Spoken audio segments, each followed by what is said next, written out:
Thank you. How's everybody doing? Everybody great?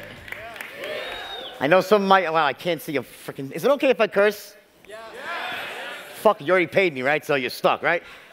I can't see, I know one of my great friends for many years, Elliot's out. Wherever you are, Elliot, hello, you're out here. My friend Ilya's here, okay? And a lot of other friends as well. Rachel's here. So listen, guys, those of you who know me know that I love to speak. Some of you, I'm sure, probably more than half of you, have a fear of public speaking. If you were honest, you'd say, yes, I hate speaking publicly. Well, I have a fear of not public speaking. You can't shut me up once I get started, right? So 45 minutes is a very short period of time for me. As they said, usually it's 3 hours to 3 days.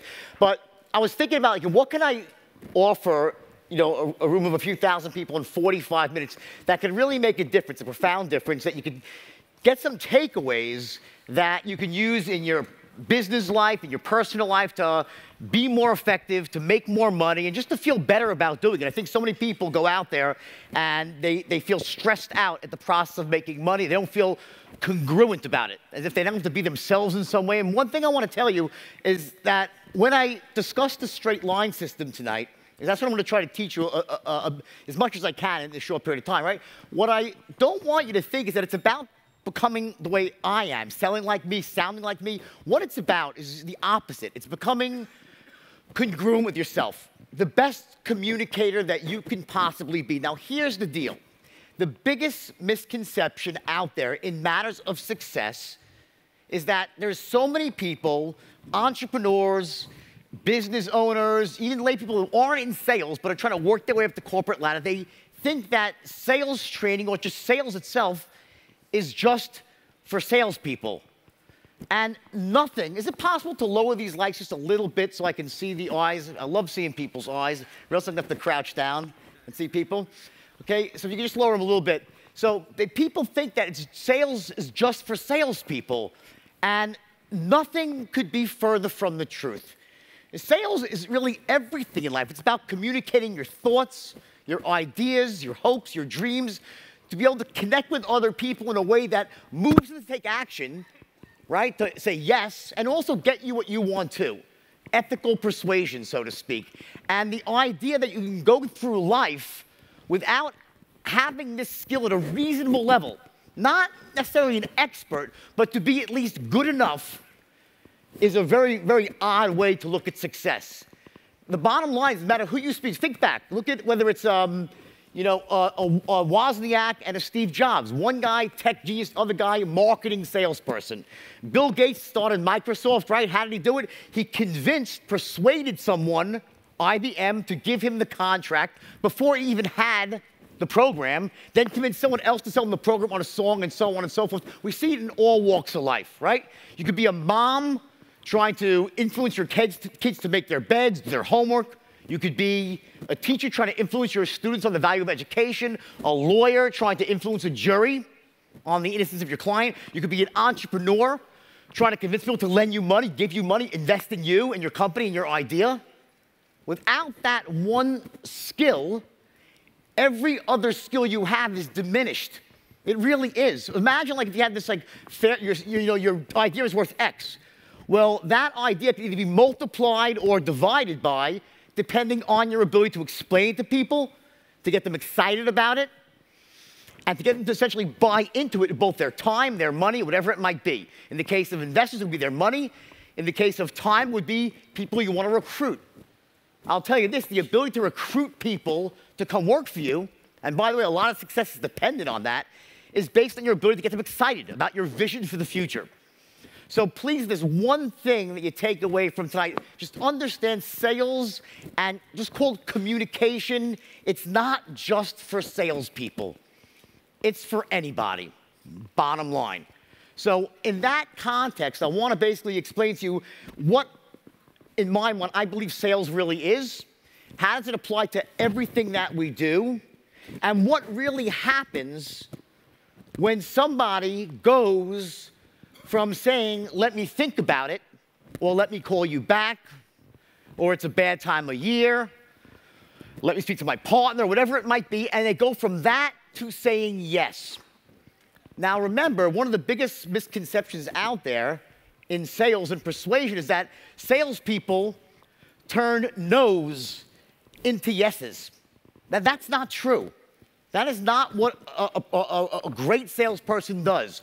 A great salesperson will quickly and elegantly sift through a pipeline of potential clients, eliminate the ones very quickly who are not going to say, have no chance of saying yes, the hard no's, not interested. Get those out of the way very quickly, and takes the balance, the people who are qualified financially, they have a need for the product, it will benefit them, and takes those people, and as we say in the straight line, moves them down the straight line, puts them through the process from the open to the close, and gets them to buy.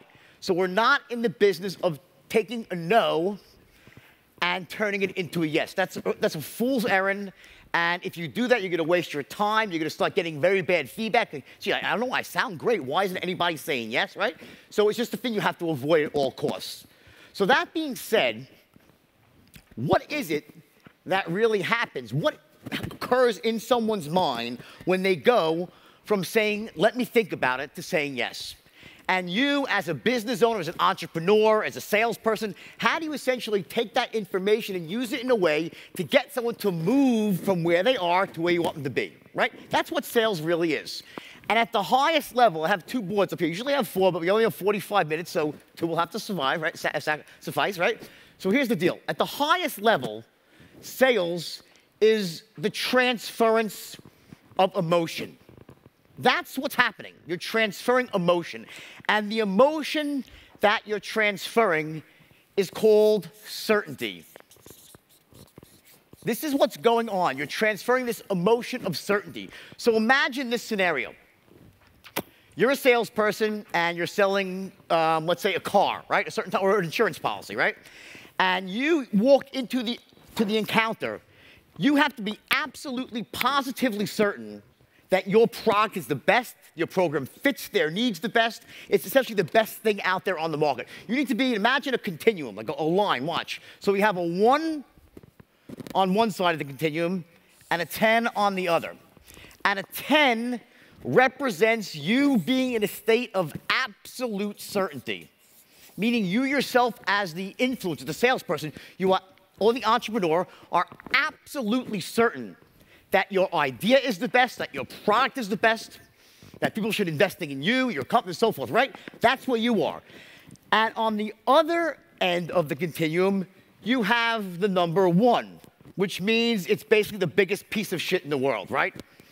Call it absolute uncertainty. Like, your insurance policy's terrible, no one in their right mind would fucking buy it, it stinks, you're embarrassed to even be selling, right? That's a 1 on the certainty scale, right?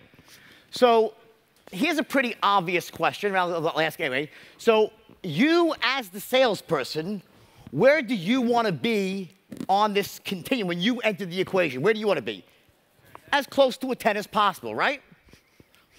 And your goal, essentially, is to take that certainty and essentially transfer it to the prospect to move them up to a higher level. Essentially, you're transferring your certainty to another human being to move them up to a higher level. So the question is, where does the average prospect start off on this continuum? Do they start off at a 3, a 5? Anyone know where they start off? Who the fuck knows? I'm not Kreskin, right? I mean, I'm not, right? I don't know where they are, but here's what I do know. They're somewhere. Because they're not, we spoke about Mars, they're not from Mars, they're from planet Earth. No matter what you're selling, no matter what you're recommending, no matter what investment you're purporting to is the best, right? As soon as you mention it, we have preconceived notions, we have experiences we tap into, and we get this sense of how we feel. We immediately land somewhere on this certainty scale. We land somewhere. Now, if it's a well-known product, like an iPhone, right, that everyone knows and many people love, right? Well, then when you walk into a store to buy an iPhone, you already start off at a very high level of certainty. You've owned them before, it's got a blue chip reputation, right? On the flip side of the equation, I'm not gonna take anything away from, let's say, timeshare sales of vacation properties, but let's say you're a timeshare salesperson, right? And there's been negative articles about timeshares, and you're selling that. Well, when the average person walks in, gets dragged in usually, right? they'll enter the equation at probably a lower level, maybe a 2 or a 3 on the certainty scale. But the point is this. Every person you speak to, every person that you negotiate with, every person you try to raise money from, every person you try to recruit, whatever idea you're trying to get across, the second you mention it, they immediately fall somewhere on this scale of certainty. They immediately drop somewhere based on everything they've heard and seen and read about and experienced since the day they were born. The unconscious mind stores it all, and zap, it's a gut feeling that pops up, and it bubbles up, and they land somewhere at, let's say, a 5 or a 6. So essentially, what are you doing when you persuade, when you sell, when you close? Well, what you're doing is you're saying things, you're doing things, you're acting a certain way, you're talking in a certain way, tonalities, right? Body language, you might be showing them certain documents. Everything you're doing is specifically designed to essentially take the certainty that you have inside of you, transfer it to this person, to essentially move them as high as possible on this scale, as close to as possible as a 10. Does that make sense to everyone? Right? So yeah, I think one of the biggest mistakes people make when they sell is they don't really understand what's happening. What am I actually trying to do here? And it's really as simple as that.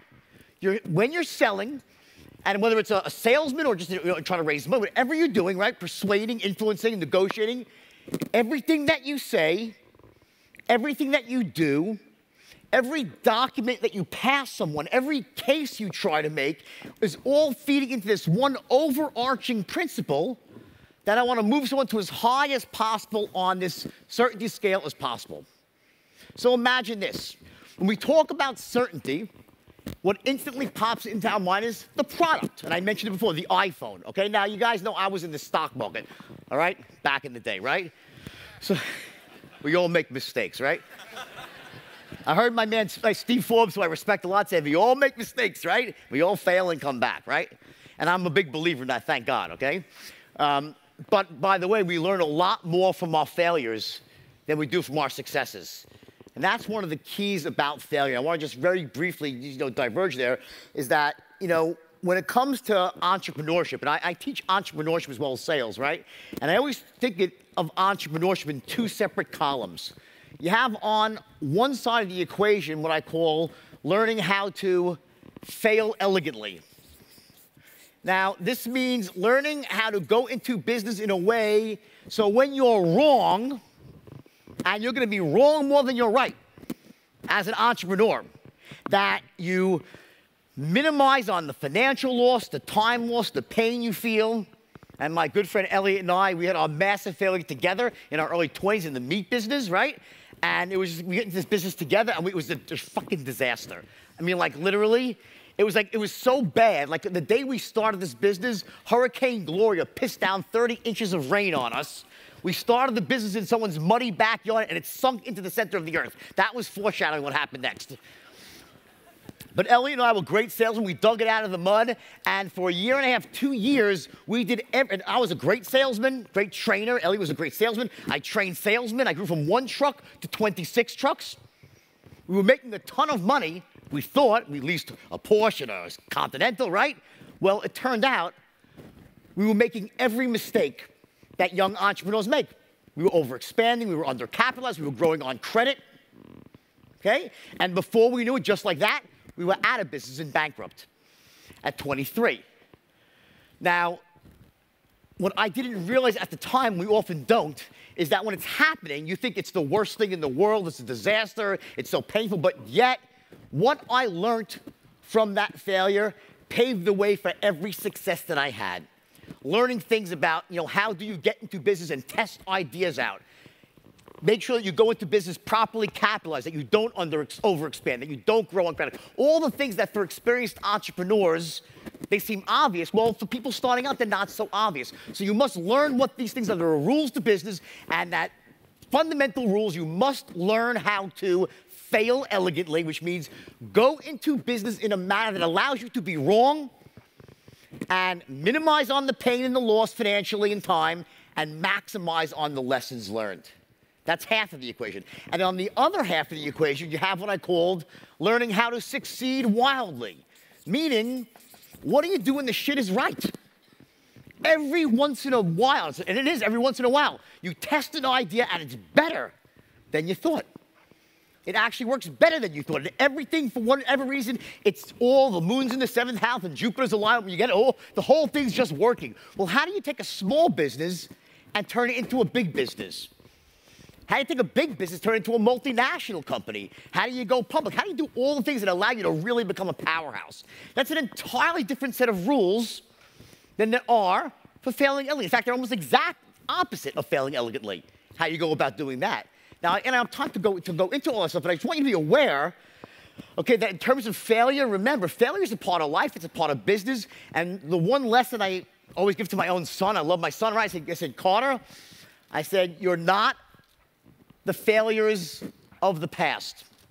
You're the resources and capabilities that you glean from the past. With every mistake that you make, you actually get stronger if you're willing to learn from your mistakes and not dwell in them. And that's the key. Does that make sense? Yes? Yes. Okay, you go through life like that, realizing that when things don't go your way and you make mistakes, and sometimes, by the way, it's through no fault of your own, bad timing, and many times it is your own fault, whatever it may be, the idea is to take those lessons, become stronger, try again, put one foot in front of the other. And I'm living, breathing testimony that when you do that, and you know the rules of business, and you know how to close the deal, you can make miracles happen. You really can. But in the absence of that one crucial skill, it's not the only skill, but it's in the absence of this one skill, which is the ability to close the deal, it is really, really hard to make money in this world. It's really hard. It is, because nothing really happens until someone sells something. I don't care what business that you're in. So that being said, getting back to this whole thing of a continuum between a 1 and a 10, let me ask you this. When we speak about certainty, what's the first thing that pops into your mind? The product, right? Like, they must be certain about my product, right? So imagine this. You're selling an insurance product, right? Whatever, let's say life insurance, and you sit down with your prospect, right? And when you sat down, as soon as you opened up his mouth, let's say he popped into he was a 5 on the certainty scale, and you went about transferring your certainty to him through using, and I'll explain the straight line in a moment. First, I want to give you the context of it first, of how you use the straight line, okay? But you're able to say things and do things and make that airtight, logical case, okay? Transfer this emotional story so by the time you're done, this person is at a 10 on the certainty scale. They are damn sure that your product is the best fit for them. It's going to give them the protection they need, give them the peace of mind they need, protect their family in the case of a terrible happening like a death or whatnot, right? The question is this: if you get them to a 10 on the certainty scale, will they buy? Yes or no? Yes. The answer is maybe. I'll tell you why. What if in the process of transferring that certainty, of saying things and doing things, what if in that process you somehow pissed the person off? You did it in a way that made them not trust you, break rapport with you, feel like there's something, I don't know, just not right about you, and let's say they don't trust you and connect you. Will they buy, yes or no? No fucking way. They won't. They'll say, oh yeah, great. They'll go buy from someone else the same product. People don't buy things from people who they don't trust and who they don't connect with. They just don't do it. They will not buy. So when we think about certainty, all of a sudden say, okay, wait a second. It's not just certainty about the product we sell, and that could be a tangible product, an intangible product. It could be an idea. It could be anything, right? It could be the idea of investing in my company. If you're an entrepreneur trying to raise money, it could be the idea of someone coming to work for you if you're trying to recruit somebody. So it's just not enough that you get someone absolutely certain about the idea itself, the product, whatever it might be. They also must be certain about you, the influencer, you yourself. They have to trust and connect with you. So again, now imagine this. What I'm driving at here is something called the 3 10s, which is straight line terminology, and I'll explain it in a minute, the 3 10s. The first 10 is that they must love your product. That means from a 1 to a 10, you want to get into as high as possible on the certainty scale. You can't always get into a 10, but as close as humanly possible. That's number one. At the same time, while you're doing that, remember, and I'm going to get into this in much more detail in a minute, the second someone lays eyes on you, they also, within 4 seconds, they make a decision about you. And they'll pop into a number. They'll give you a number. Do they trust you? You might be a 7 or an 8. They might like you instantly, get a great first impression, or they might feel the opposite, which is very problematic. So again, as you're speaking, as you're influencing, you're not just trying to move them to a 10 about the product. You also want to move them to a 10 about you, the influence. They must trust and connect with you. Does that make sense? Yes? Good. So let me ask you this question. Let's say you do that, and you give this kick-ass presentation, and when you're done, they are saying, wow, I love this product, makes great sense. I think this is a great salesperson. I can trust him. I think he'll be an asset to my family, to myself for the long term. I can see him really doing the right thing by me, being there in good times and bads, giving great customer service. Will they buy now? Yes or no? Maybe, right, because you probably somebody read the book I wrote. Okay? And the answer is maybe. Why? Because there's a third element involved here too. They must also trust and connect with the company that stands behind the product. In other words, it's not just enough that someone loves your idea or product, trust and connects with you. They must trust and connect in some manner the team, the company that stands behind what you're doing. So in essence, when I speak about creating certainty, when you're transferring certainty, we're not just talking about certainty about your product. And this, if there's one thing that you take away from tonight on the technical side, is that you're never just selling the product that you're selling. You're always selling yourself, and you're always selling the company or the institution that stands behind your product. Those three things are always right at the base of your prospect's goal, and he's thinking about them. So in the same way, you know the movie The Italian Job? You know the movie with the safe crackers, right? You know when they're going to crack a safe, right? Well, how does a safe cracker go about cracking a safe? They do it one number at a time. They'll spin for a number. They hear a click. Well, one of those clicks is they must love your product. That's one click. The other click, they must trust and connect with you. And the third click, they must trust and connect with your company. That's the first 3 of 5 numbers in someone's buying combination. So now let me move backwards now and give this some context and explain to you exactly what the straight line system is. And this is where it's going to really start to make sense. And by the way, the only reason I'm speaking so fast is I only got 45. I'm trying to cram 3 hours into 45 minutes, or else I would slow down, okay? So let me just take a sip of my apple juice here. I'm a big mark. This is my liquid cocaine over here. Yeah. So, I don't know which one. Apple juice, cocaine. Sober for many, many years now, so this is my vice, you know? Red Bull, I want a sponsorship. Okay, here. I'll put this right here so it doesn't spill. I'm a spiller, right? Elliot knows I'm a spiller. Okay? So, what is the straight line system? How can I teach you in 25 minutes right now? And by the way, my goal right now is to give you as much as I can. I'm gonna just pour the shit on right now, okay? So just you know, I'm gonna download as much as I can and give you some really usable. I wish I had longer, okay? But let me give you as much as I can right now, and I think I can clarify some things that will really help you close a lot more sales Monday morning. And when I say sales, I don't just mean as a salesman. Whatever your outcome is, whatever your persuasion outcome is. That's what I'm talking about. So please don't make this a sales. It's a big mistake. You shortchange yourself. In fact, I have one video I want to play. It's very short. And it's from someone I have a great respect for. If you put this, it's from Warren Buffett, right? And it's Warren Buffett. And he was at a speech with Bill Gates. By the way, if this fucking works, I'll be shocked. Because like every time it never works. Play the video. It's dead silence, crickets, right? Okay. Anyway. I did it like every country, the same thing else, right? Maybe it's America, it'll work, right? Okay? No offense to anybody, but I'm offending everyone. Okay, anyway. So here's the deal. It's an important to me, this is such a telling video because I look at Warren Buffett, and if you asked Warren Buffett, like, if there was one thing you could invest in, right? One thing, I want to bet because I want to see people, right? If there's one thing you could do, what would it be? What would be the most important skill? What's the most important thing you could learn? If you were going to take a course, invest in yourself, perfect a certain skill, and Warren Buffett, what would you think he'd say? Reading stock tables, learning how to analyze companies. That's not what he says. What he, in fact, says is persuasion.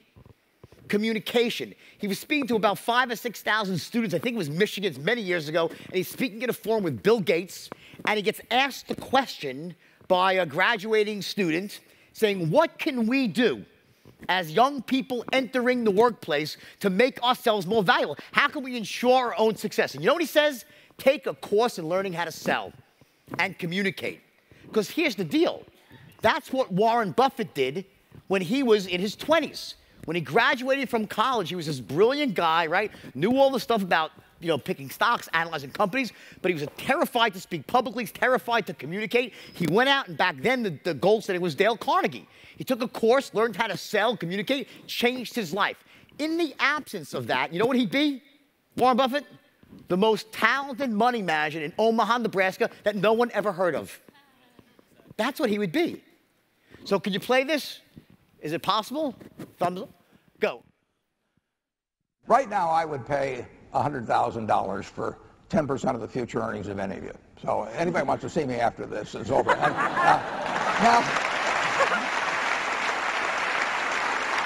now, if that's true, you're $1 million asset right now, right? If 10% of you is worth $100,000, you could improve the value. Many of you, and I certainly could have when I got out, just in terms of learning communication skills. You know, it's not something that's taught. But if you improve your value 50% by having better communication skills, that's, you know, it's another $500,000, you know, in terms of capital value. See me after the class and I'll pay you, you know, $150,000. Everyone, I just want to, just for your own belief, I have nothing to sell you here. I'm just trying to explain to you, don't go through life thinking that the skills that you have, because every business, every line of success requires specialized skills. It does.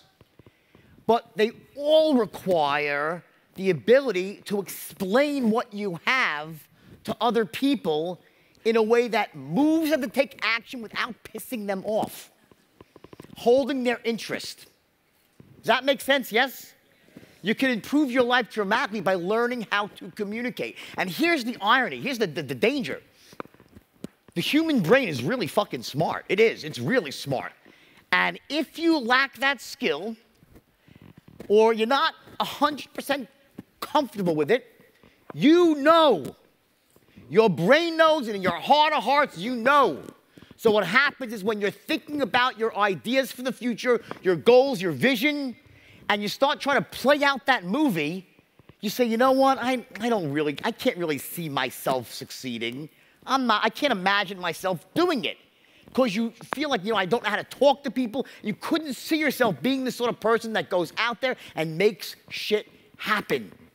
Now, if there's one thing that I've seen from the straight line, from people from all, I've taught this now for, you know, started back in 88, right? 1988, I'm old, right? But I've been teaching it for the last 10 or 12 years all over the world to people in all walks of life. And there's one common theme that they'll write on my Facebook wall, like these things like, you know, it just changed my life because it made me more assertive. It made me feel like it just gave me the power to go out and feel like I could go out and succeed.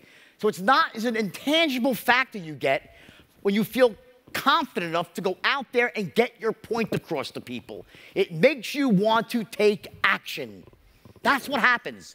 It drives, and without taking action, nothing really happens. Like, you know, I know some of you might love the book The Secret. You've read The Secret, right?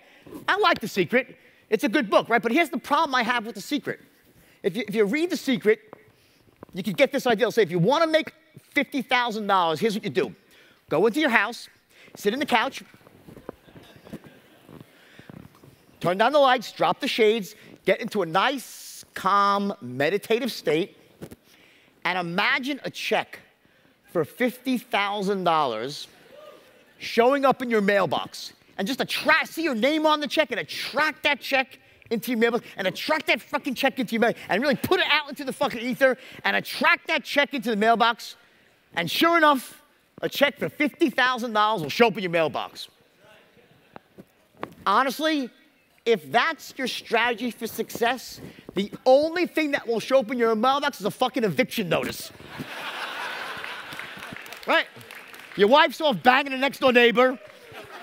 You're like, where's my check? Where's my check? I don't know about you guys, but I'm one of those unfortunate schnooks that has to take action to get what I want. I have to move towards the things I want. Now, here's the irony, though. The secret's real. See, you do attract what you want, but you got to move towards it. You move in. It's like that. You remember the experiment? I'm going to go over in my time. I always know. Sorry, guys.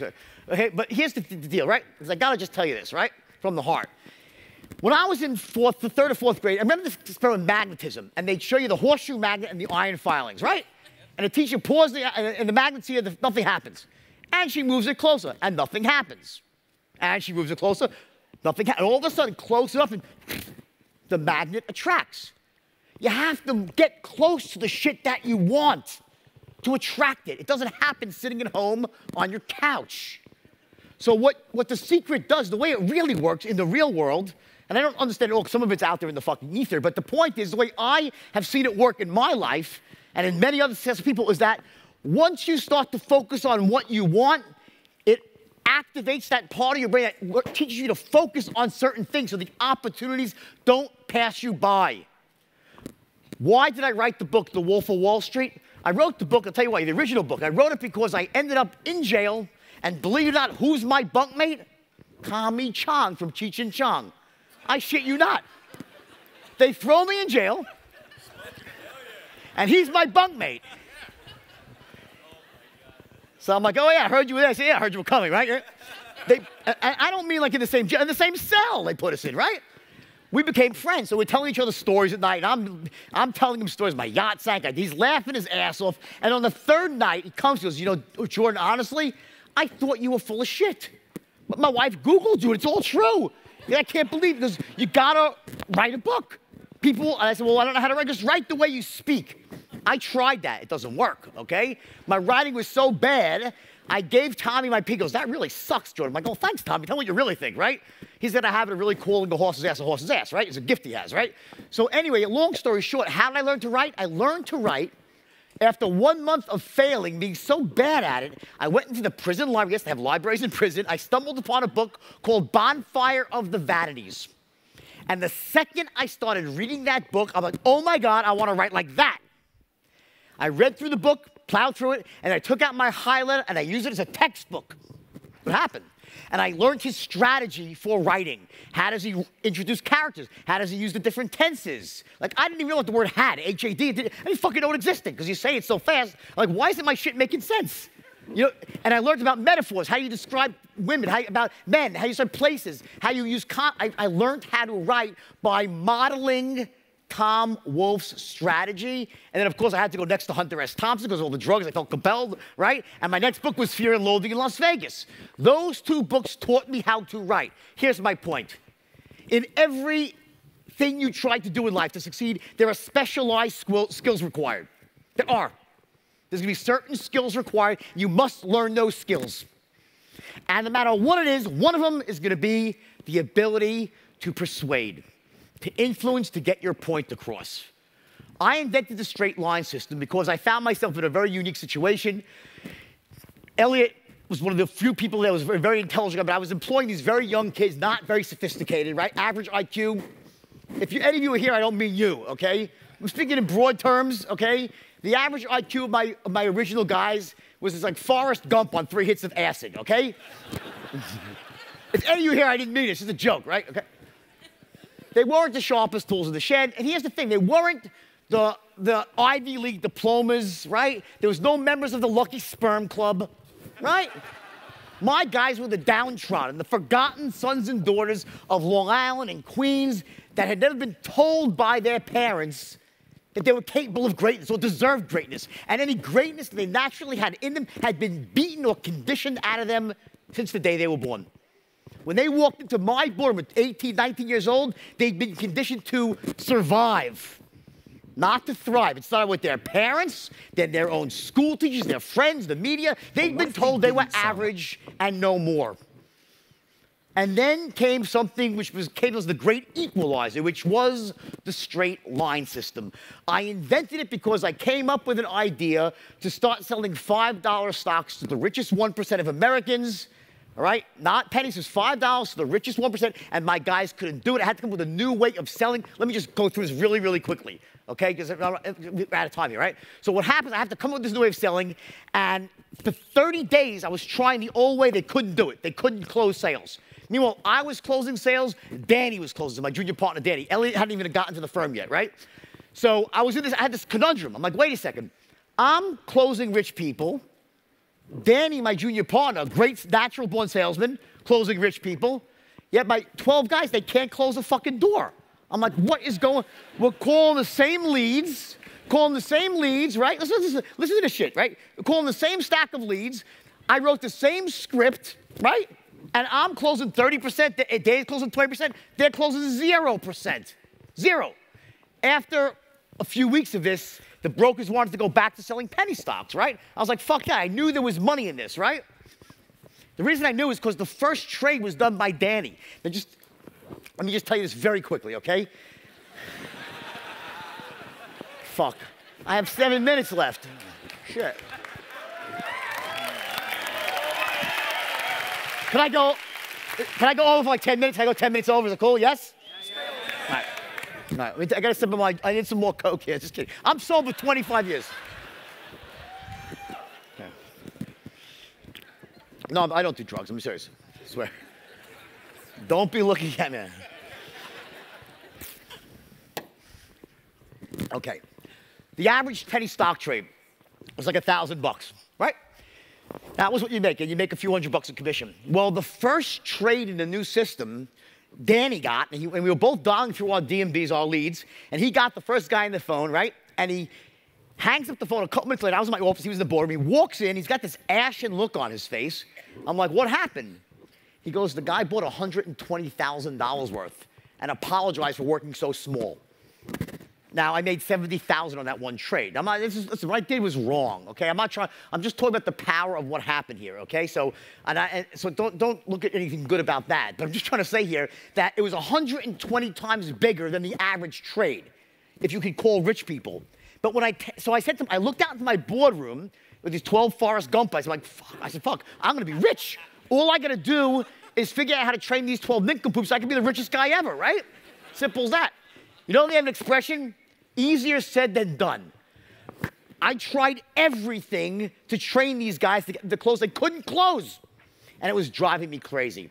Finally, after 30 days of trying every sales system out there, they were at their wits' end. They wanted to go back to selling penny stocks. I didn't want to go there, right? I knew there was such an opportunity. So we called one of these nighttime marathon sessions. I give 3 hours at nighttime. I'd come back and just train these guys in all the stuff I was using before the straight line.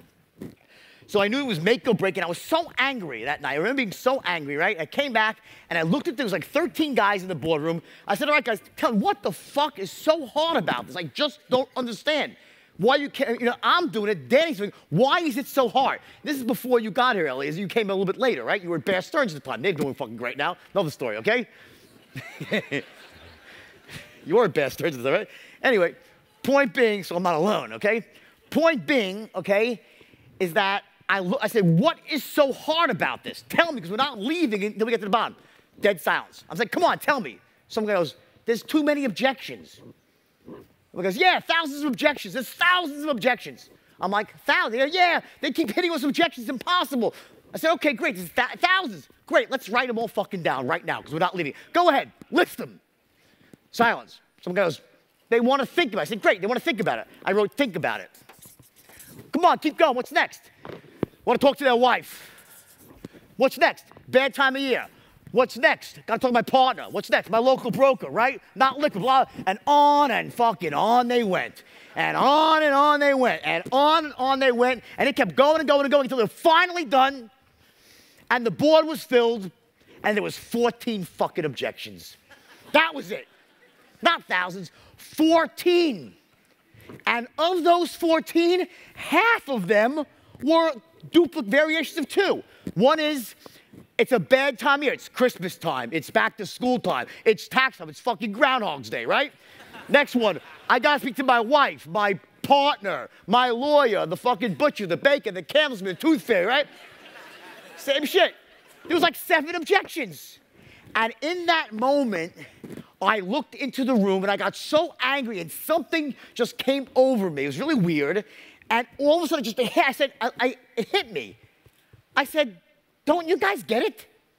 I'm like, every sale is the same. They're like, what? I said, every sale is the same. I said, watch. And then something just occurred. I said, it's a straight line. And it just popped in my head. And for the first time, I drew this long, thin, straight line across the board and put an X on either end. I said, this is your open, this is your close. And every once in a while, back when you were selling penny stocks at least, every once in a while you get one of these perfect, we call them lay down sales, where for everything you say and everything you do and everything that you question, it's as if the client's prospect is almost pre-sold. Yes, yes, yes, yes, yes, yes machines. And when you ask for it, they say, yes, let's do it. That's like your perfect straight line sale, a lay down sale. Now, as salesmen, or salespeople, it's gender neutral for me, okay? And I don't distinguish, right? Salesmen, we get those every once in a while, right?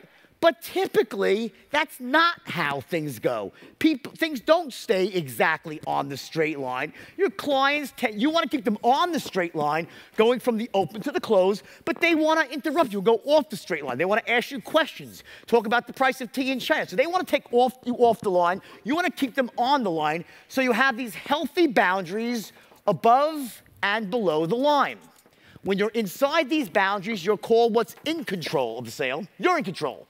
Outside of the boundaries, you're out of control. They're in control. You talk about, up here, you're flying off to Pluto over here. You're in Pluto here. You're Uranus down here, right? Not a good place to be. You're anus, for most of us at least, right? I don't judge, okay? In control, out of control. What I realized, let me break it down, because you have a couple minutes. Let me break it down. What I realized is that there was a certain way I had of speaking that as soon as the clients would hear my voice or Danny's voice, in those first few seconds, they were perceiving me a certain way, and because of that, they would defer to me. They would essentially hand me control of the sale. They let me take control of the conversation. See, I wasn't getting interrupted. I wasn't getting objections in the front. I said to myself, wait, how the fuck, why are they getting objections in the front part of the sale? They haven't even asked for the order yet. It didn't make sense. Why would someone object before you ask for the order? They were being fucked with, basically, right? By smart, wealthy CEOs, some of the toughest people in the world. They were being fucked with because they weren't being perceived in the right way. And here's what I said to them, which is true to this very day. I said, and I'll tell you why, because I actually got disproved a little bit. I said, guys, you have 4 seconds, whether it's over the phone, in person, even less, you got 4 seconds to establish 3 crucial things in the mind of your prospect, and if you don't do this, you are done. Let me tell you what those 3 things are. In those first 4 seconds, they must perceive you as being, number 1, sharp as a tack. Sharp, on the ball, sharp as a tack. Number 2, enthusiastic as hell. You're enthusiastic, you love what you have, right? And number 3, an expert in your field. An expert in your field. Sharp as a tack, enthusiastic as hell, an expert in your field. Those 3 things must come across in the first 4 seconds of a conversation, or else you're done. Now, as I said, I was disproven wrong many years later. This is true. You can Google it. Harvard University did a study on this exact thing, on first impressions in a business setting. And you know what they found out? It's 5 seconds. I'm fucking sorry, okay? It's not 4. And here's what else they found out, which shocks me to this very day. That if you make, you can look it up, if you make a negative impression, first 4 or 5 seconds, they say, it takes you 7 subsequent meetings to reverse that impression. I don't know about you. Who gets 7 fucking chances, right?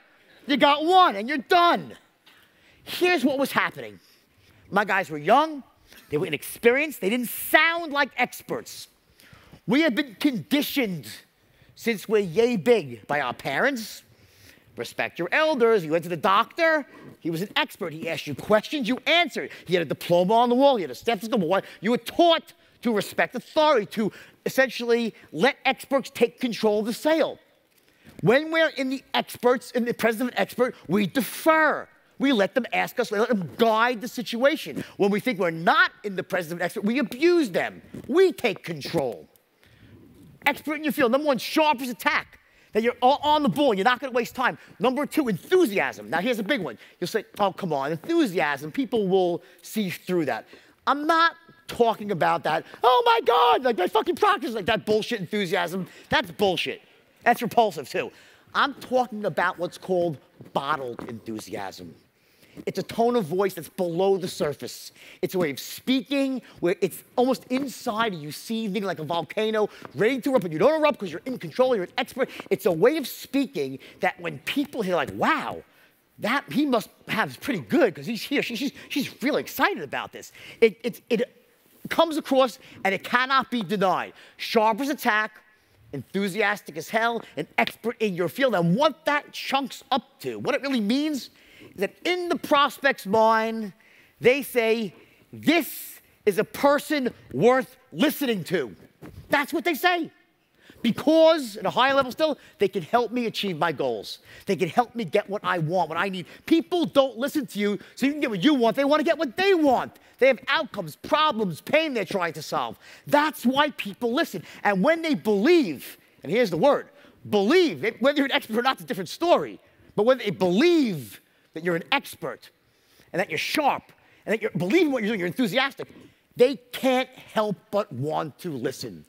What that does, it allows you to take control of the conversation, and that is the first step of the straight line. You must take control of the conversation, and then the second step is not so you can then go talk. Well, now that's all I'm doing now because I'm trying to teach you, right? But that's not what the straight line's about. It's so you can start asking questions, smart questions. Once you start asking questions, you can identify their needs, their beliefs, their values, their hierarchy of values, where their pain lies. And while you're asking those questions, you're not just asking questions, you're asking each question using a certain tonality. So you don't say, so how long have you been in trouble for? They'll say, fuck you, right? So versus, so how long have you been having this problem for? There's certain empathy. Now, I don't have time to teach you the actual, I just don't, I wish I did, but there's certain tonalities that you apply to the questions, and then when they answer, you don't just sit there like a fucking robot. It's like, ooh, yep, yeah, got it. Now, we call that active listening, meaning that when someone is speaking to you, if it's in person, you're using body language and tonality, those little grunts and groans that you make, ahas, yups, that is how you build rapport with someone. It's by asking smart questions, and then when they answer, you say, ooh, yep, ooh, yeah. And because here's what rapport comes down to, two things. Number one, that they think that he or she cares. They care about me. They're not just here to make a sale. They actually are looking out for my best interest. That's number one. And number two, they're like me. And so there's a likability. They're somehow, and I don't mean like them like if they like fishing, you like, don't play that stupid game. Oh, you like fishing? Oh my God, I like fishing. People see through that shit, okay?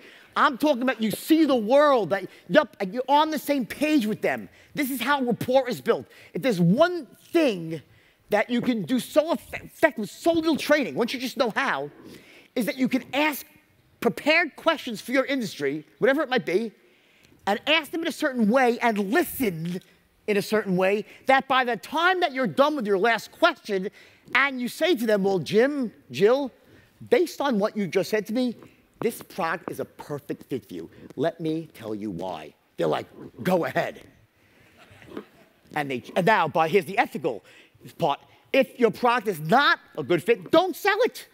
Don't just sell for the sake of making a commission. I made that mistake. I had to start over again, so don't use it for that. The system is powerful enough. You can only sell to those you can help. So eliminate the ones out of the pipeline who your product is not right for. Then you ask those questions, get to who you can help. Say, based on what you've said to me, this is a perfect fit for you. Let me tell you why. Magic words, right? And now what's the why? Guess what? The why is the 3 10s.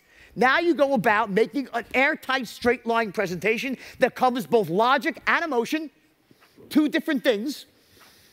Okay, people don't buy on logic. They buy on, I'm out of time here, sorry. They buy on emotion. They justify the decisions with logic. In order to close at the highest level, you gotta do both. Creating logic is done through words. The words we say, making airtight logical cases, that things make sense. Emotion is creating something called future pacing, where you actually paint a picture of your prospect in the future using your product and feeling good. When you do that, and you've created the logical case, you will start closing at an incredibly high level. What the straight line really is. Look at it this way. Here's the analogy, the closing analogy. Imagine you have a house, right? And in this house, there's 6 or 7 bedrooms. And there's a boiler, a heating system in the bottom, right? And the boiler creates heat, right? It comes from the boiler, right? Then you have these pipes. The piping is what allows the heat to go from all the different rooms without it all being dissipated in the air. So the piping allows you to distribute the heat. The boiler creates the heat. Well, here's the issue. The straight line system does not create certainty. The certainty is going to come from you. You have to start off in a state of certainty. It's part of the system, but it's a different part. It's called the inner game. How do you get yourself into a state of certainty? You know what I always say, like, you know, if salesman that sounds negative is they can't close. If you're not in a state of certainty, here's what happens. You have nothing to transfer. So the certainty, your belief, comes from you. From essentially selling yourself that what you have is the best, that you are the best, that you're the best person for them, your company is the best, and knowing how to explain it to someone else, but yourself, you believe it, that it comes through those first 4 seconds and every second after that. And then what the straight line system does, it's like the piping. It allows you to transfer that heat. So imagine you're at a 10, you're at a 10 on the certainty scale. You're white hot. Your client's at a 5, they're cooler. The heat comes from you elegantly, without dissipating, to the prospect, raises up their level of certainty. You ask for the order, and that is how you close. Now, I'm so over time, so I have to stop, but here's just one more point before I stop. I just gotta give you one more thing. People don't always say yes when you ask for the order the first time, right? It would be great. I mean, fuck it, I love it. Imagine if you could come up with a way, I tried, believe it, I tried. If you could make the front part, your presentation so great, your rapport building skills so awesome, that everyone who was gonna say yes would say yes the first time you ask for it. That would be a fucking great world, right? You know what? It's fantasy land. That's the only place that happens. In the real world of selling, people say, let me think about it. They say, let me call you back. And what are those objections really? What they are, they're smoke screens for uncertainty. That's what they are. People don't go from a 5 to a 10 in one shot, right? It takes them a little bit of time. So when someone says, let me think about it, it's a signal, they lack certainty. Certainty about what? I don't fucking know. It could be about me. It could be about the product. It could be about my company. It could be logical certainty. It could be emotional certainty, right? I don't know which one it is, but I now know it's one of those 6, and I then use the back half of the straight line system in a strategy called looping, allows me to take that objection, loop back into the sale, and then use it as an opportunity to build certainty for each of the 3 10s, both logically and emotionally, and transition into a close, and you keep doing that again and again, and you get to this spot very quickly where you can close anyone who's closable. That's what the straight line system is, and it just works. It just works. It works better in real life than I can even explain it, and people here know 9 heads, they've used it before, and it's awesome and it's great. Just please use it ethically, okay? I made that, if there's one thing I did wrong, okay, besides snorting 18 pounds of cocaine and taking 50,000 lewds, okay, was allowing myself to get caught up in my own shit. I made a mistake and I lost my ethical way. There's only one way I know of to protect against that for certain. Never take the first step. You can't be half pregnant when it comes to ethics. You can't. I promise you, I come from a very good family. You never broke the law before or after. But once you take that first step, all right, what happens is you go back, you're okay again, but your line of morality moves a bit. And next time you step a bit further and a bit further still, before you know it, you're doing things you thought you'd never do. You're associating with people you thought you'd never associate with, and it all seems perfectly okay. Well, guess what? It's fucking not. It's just there is right and wrong. There is good and bad. I learned the hard way. You don't have to. This system is beautiful, it's elegant, and it works better when you use it ethically. So do that. Go about your life. If we talk about disruption, about business, I believe every person here, especially in this, I travel all over the world. In this country, you have no excuse but not to get what you want in life, your dreams. You deserve it. You have everything at your fingertips here. It's just up to you. It is. So God bless you. All right? I love you all. Thank you.